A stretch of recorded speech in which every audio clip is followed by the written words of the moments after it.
Vamos falar hoje sobre o mistério de Centralia, a Silent Hill verdadeira. Aliás, todo mundo já deve ter ouvido falar sobre a série de terror dos games chamada Silent Hill, onde uma cidade é engolida pela escuridão e infestada por demônios e monstros. Também existe um filme chamado Silent Hill, baseado nessa mesma série do videogame.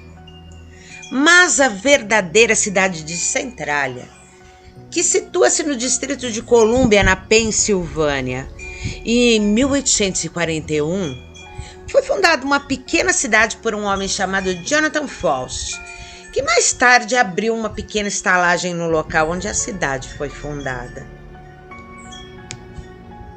30 anos mais tarde, Alexander W. Rhea, um engenheiro de minas da Lockheed Mountain Coal and Iron Company, instalou-se na pequena aldeia e contribuiu grandemente para o desenvolvimento da cidade de Centralia, que, aliás, até 1865 era conhecida como Centerville.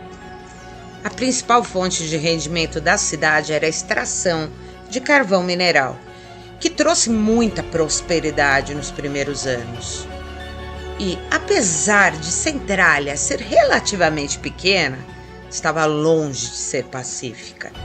A cidade sofreu nas mãos de uma organização secreta chamada Molly Maguire, formada por mineiros de carvão irlandeses, que levou a cabo inúmeros ataques criminosos, raptos e até assassinatos em toda a Pensilvânia. Em 1868, 3 membros desta organização assassinaram o fundador da cidade, Alexander Ray, e foram condenados à forca. Porém, o grande problema, quando a cidade foi envolvida em um inferno de fogo inesgotável, aconteceu em 1962 e, para ser mais exato, em 27 de maio de 1962. Houve uma preparação para o Memorial Day.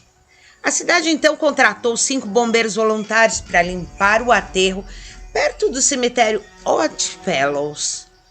Os bombeiros então atearam fogo aos detritos espalhados pelo aterro e efetuaram a limpeza habitual.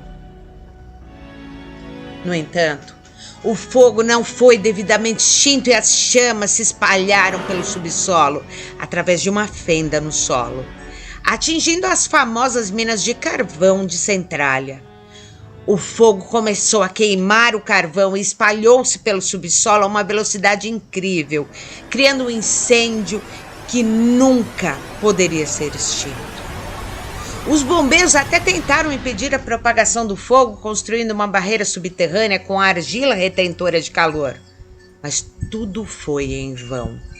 Eles não conseguiam selar rapidamente as passagens e foram obrigados a deixar o local em estado de combustão. A partir desse dia, durante os anos seguintes, a cidade sofreu cada vez mais com os efeitos dos incêndios. Apareceram enormes fissuras por todo lado, o solo começou a afundar-se em vários locais. A vegetação começou a adoecer e a morrer rapidamente.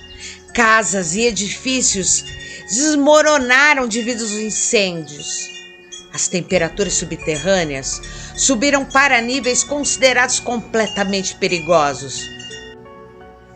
Porque, além das minas, a cidade tinha estações de serviço e depósitos industriais subterrâneos de combustível. Foram liberados gases tóxicos através de fissuras no solo e pelas aberturas de esgoto. E liberou-se de todos os espaços por onde podia escapar. E num piscar de olhos, abriram-se enormes buracos. Essa terrível tragédia espalhou-se por todo o país.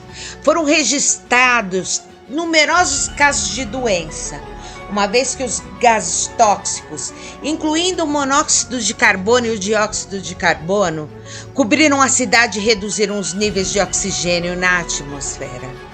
E, graças a um caso muito raro, a atenção foi atraída para Centralia. Em 1981, Todd Domboski, que tinha apenas 12 anos, escapou por pouco da morte, quando caiu subitamente num buraco de 46 metros de profundidade e 1,20 m de largura, que se abriu aos seus pés no quintal da sua casa. Todd escapou da morte graças a seu primo, Eric Wolfgang, de 14 anos, que o segurou antes dele cair no enorme buraco. Como resultado do incidente, uma quantidade de gás foi libertada de uma abertura no quintal de Todd. Os cientistas analisaram o gás e descobriram que se tratava de grandes quantidades de monóxido de carbono, que estavam a níveis extremamente prejudiciais à saúde. Em 1984, o governo do estado da Pensilvânia tomou medidas drásticas contra a cidade. Nos anos que se seguiram ao incêndio, todas as tentativas de extinção das chamas falharam e o fogo propagou-se cada vez mais. Por conseguinte, foi tomada a decisão de evacuar a cidade. No entanto, apesar da decisão do governo, algumas famílias se recusaram a abandonar Centralia, apesar dos avisos do governo e das várias tentativas de retirá-los dali. Poucas casas sobreviveram às intempéries de Centralia.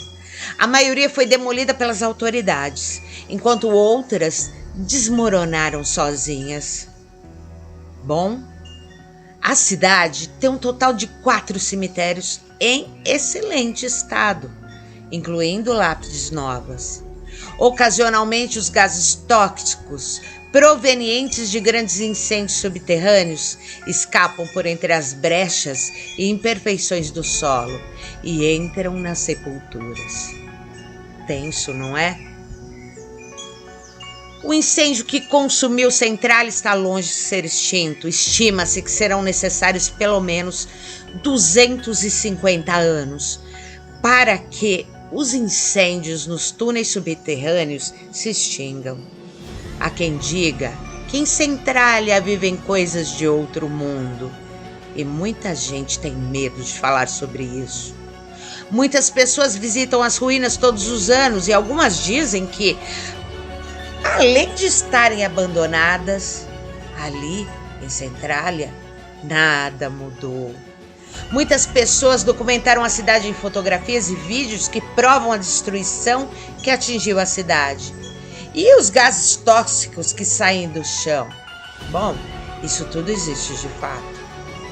No entanto, outras pessoas afirmam ter visto coisas na cidade que não deveriam estar lá. Curiosamente, alguns desses relatos estão relacionados com o espesso nevoeiro que envolveu o local. Bom, tem gente que diz que viu pessoas vestidas com roupas de mineiros andando pelas ruas e desaparecendo inexplicavelmente. Outras ouviram barulhos estranhos em casas abandonadas. E ainda, existem aquelas pessoas que tiveram visões de seres inexplicáveis no cemitério. E até mesmo a sensação de estarem sendo observadas a todo tempo. São conhecidos 2 relatos de possíveis atividades paranormais associadas a Centralia. Um deles é que um grupo de 3 amigos teve a brilhante ideia de passar por Centralia durante uma viagem. Foram até a cidade, começaram a observar as ruas sombrias e vazias, os poucos prédios abandonados ainda de pé, que, aliás, a igreja dizem que por conta de uma maldição de um padre que foi atacado por aquela gangue que eu falei no começo, ainda se mantém em pé. Bom, voltando ao grupo dos 3 amigos que passeava por Centralia, eles observavam as enormes rachaduras nas estradas, os campos afundados que exalavam gases tóxicos em grande quantidade. Chegaram então a um dos cemitérios da cidade e decidiram explorá-lo. O chão do cemitério emitia grandes quantidades de vapor e os 3 amigos ficaram fascinados com o fenômeno. Enquanto examinavam algumas lápides do cemitério, ouviram vozes estranhas que pareciam vir das profundezas do subsolo. Pensaram que poderia ser a voz de alguém que estava a passar e decidiram ignorar. Depois, eles voltaram a ouvir a voz, que dizia claramente: "Saiam daqui!" Nesse momento, o chão começou a exalar vapor mais vigorosamente, a emitir um cheiro pútrido, provavelmente enxofre. Os 3 amigos assustados correram para o carro para fugir, mas ouviram novamente uma voz a sussurrar-lhes ao ouvido: Por quê? Por que é que fizeram isso? Outro incidente conta a história de um casal que também estava prestes a pensar em visitar Centralia e decidiu explorar quando chegaram a uma casa abandonada na cidade. A casa de 3 andares ainda tinha, estranhamente, muita terra e detritos. O casal ouviu passos no piso superior da casa e, sem se alarmar, subiu para perguntar se estava lá alguém. Voltaram a ouvir passos, desta vez a descer escadas para o 2º andar, vindos de cima, e decidiram esperar em frente às escadas para ver quem estava lá. Os passos foram descendo de patamar em patamar, até que se depararam com um casal que olhava horrorizado para a escadaria vazia. Nenhum deles conseguia ver nada e fugiram, ouvindo apenas passos fantasmagóricos na casa. Mas não são apenas os horríveis incêndios subterrâneos, os edifícios abandonados e as histórias macabras que muitos contam que Centralia tem sofrido. A cidade parece ter um dom para atrair a morte. Em 1948, o voo 624 da United Airlines, que partia de San Diego com destino ao aeroporto de LaGuardia, de Nova York, despenhou-se, ou seja, caiu na zona entre a cidade de Centralia e de Mount Carmel, na Pensilvânia. Em consequência do acidente, os 4 membros da tripulação e os 39 passageiros a bordo perderam a vida violentamente. Perto do solo, o avião chocou-se contra uma linha de alta tensão de uma central elétrica, perto de Centralia e de Mount Carmel, explodindo no processo. Fragmentos de metal e os corpos das vítimas foram espalhados para todo lado, formando uma cena, no mínimo, perturbadora, terrível. Quando as equipes de emergência chegaram ao local e analisaram as condições de destruição, os corpos encontrados estavam em estado de mutilação. Alguns dos corpos foram identificados, mas vários estavam em um estado que não era possível saber quem eram, carbonizados e maltratados. Os corpos foram armazenados nos locais adequados, nos institutos médico-legais da região, e depois enterrados num cemitério em Centralia.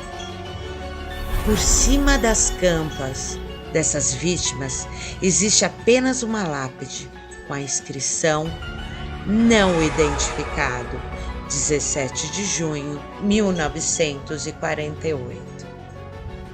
Também dizem que Alexander Ray vaga por Centralia. Ele pede justiça por sua morte através da gangue Molly Maguire.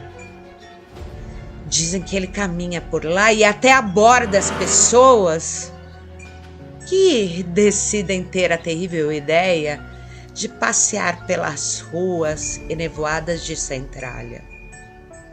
Também existem relatos dos membros enforcados da Molly Maguire, os mesmos que assassinaram o Sr. Ray, que por ali estão e que costumam assustar os passantes desavisados, abordando-os e até ameaçando-os.